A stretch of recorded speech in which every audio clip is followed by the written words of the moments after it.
Hello mga kananay! Dahil nga sa Facebook is life para sa atin, at kakascroll ko nga ay may napanood akong isang version ng sweet and sour fillet na nakapansin ng aking atensyon. At gusto ko siyang matry lutuin dito sa bahay. Para nga sa gagamitin kong isda ay nakabili ako sa supermarket ng cream of dory na 2 pack. At based nga doon sa description, bawat plastic ay tumitimbang ito ng 1 kilo bawat isa. Pero hindi ko lang alam kung kasama na rin doon pati yung yelo niya. Pero karaniwan naman, gantong klaseng isda na fillet na rin ay sa grocery ka talaga makakabili. At nung na-defrost ko nga siya ng mga ilang oras, ay inumpisan ko na siyang hiwa-hiwain. Depende na rin sa gusto kong sukat.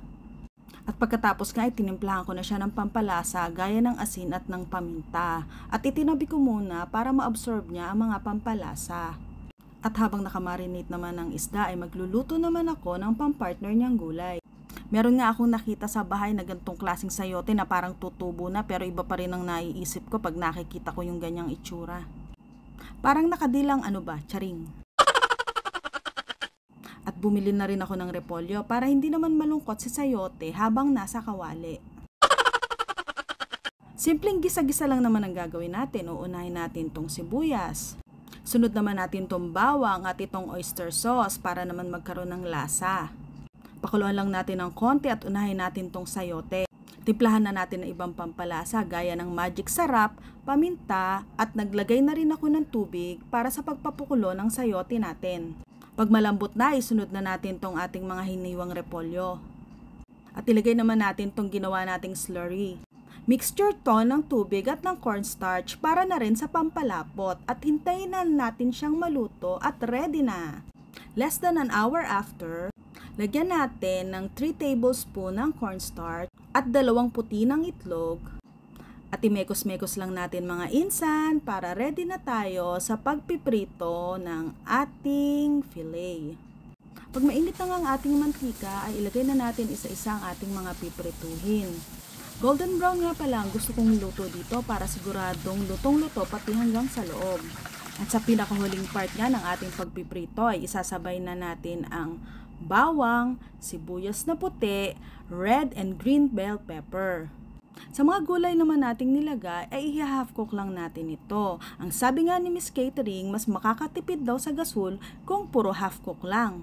Tama ba yun? Paano kung sinaing?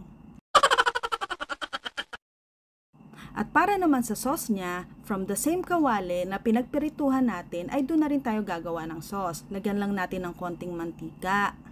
Dito ay gumamit ako ng banana ketchup, isang pineapple chunks at sinama ko na rin yung syrup niya. Haluin lang natin at hintayin lang natin tong kumulo. At napansin ko nga mukhang hindi kakasya yata dito sa kawali na to kaya naglipat na ako sa isang malaking kawali at hinayaan ko ulit siyang kumulo. At pagkatapos nga nilagyan ko to ng pampalasa na magic sarap. Usually kasi pag sweet and sour ang ginagawa ko, ang nilalagay ko talaga is magic sarap. Kasi para sa akin, it adds more flavor na hindi mo mahahanap sa lasa ng vetchin. At nilagyan ko rin nga pala siya ng suka, siguro mga 1/4 lang pero hindi ko na napindot yung record. At nung tinikman ko nga ay naasiman ako. Hindi ito talaga yung hanap kong timpla. So ang ginawa ko, nagbawas ako ng sabaw, nagdagdag ako ng tubig, ng ketchup at ng iba pang pampalasa na yun talaga yung hinahanap-hanap na gusto kong luto dito sa sweet and sour. Ayan, puro dagdag bawas lang tayo dun sa mga nilagay kong pampalasa. At nung mahuli ko na nga ang gusto kong lasa, ay naglagay na ako ng pampalapot na cornstarch at tubig at iyon na naman, hindi ko na naman napindot ang recording. At nung malapot na siya ay isinama ko na ang ating mga fish fillet. At hahaluin lang natin siya hanggang sa makoat na ng sauce yung mga isda natin.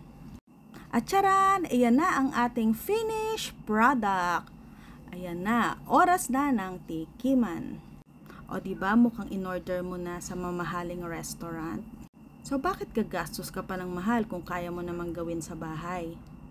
At yung lasa niya ay nako, hindi sa pagbubuhat ng sarili kong bangko. Pero achieve ko talaga ang gusto ko sa pagka-sweet and sour taste ng fish fillet na to. yung crunchiness ng bell pepper, yung lasa ng sibuyas na puti, yung tamang alat at lasa ng sauce. Yun nga lang, pagdating sa crunchiness, medyo hindi ko siya na-achieve. Feeling ko hindi cornstarch yung nailagay ko eh. Kaya sa next time kong gagawin ay ipa-perfect ko na to. Yun lang, maraming salamat sa inyong panunood. Hanggang sa susunod na food trip. Paalam!